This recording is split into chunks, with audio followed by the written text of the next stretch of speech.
Magandang buhay! Kamusta po ang same break nyo? Nakapamasyal na po ba kayo kasama ang pamilya nyo? O diba, sarap manglaro mga ka-besties? Enjoy na enjoy po kami ni James. Namiss nyo din po ba ang manglaro sa ganito mga ka-besties? Ito nga pala ang favorite ko laruan mga ka-besties.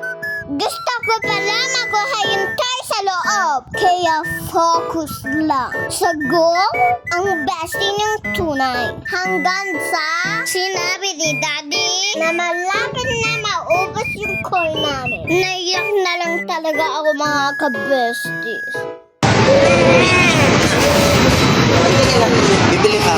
Bibili pa ako. Wait lang.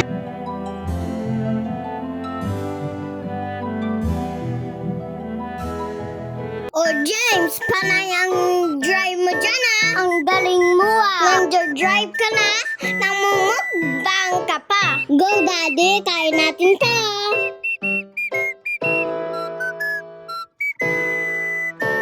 O Daddy, matatalo na tayo. Ang hulog ka pa po ng coins.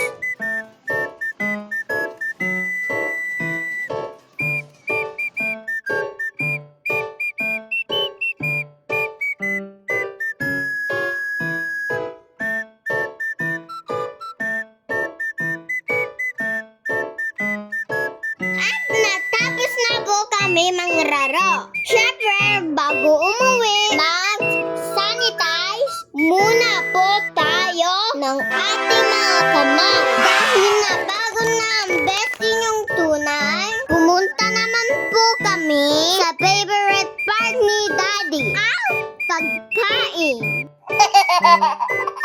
O diba kumakain na agad siya? O Daddy, hinay-hinay lang po. At dahil talo po ako kanina, may pa-surprise po si Daddy sa akin. Thank you, Daddy!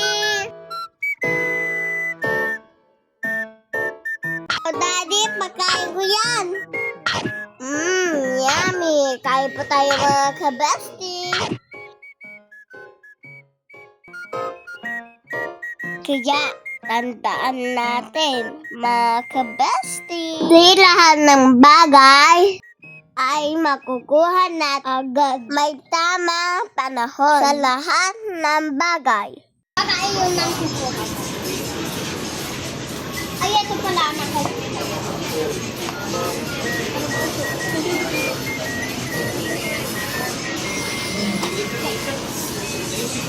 Hala. Wala, ito na ang kuha ko.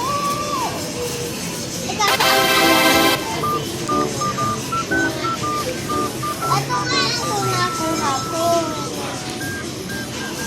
Ito ang So guys, that's all for today. Bye-bye.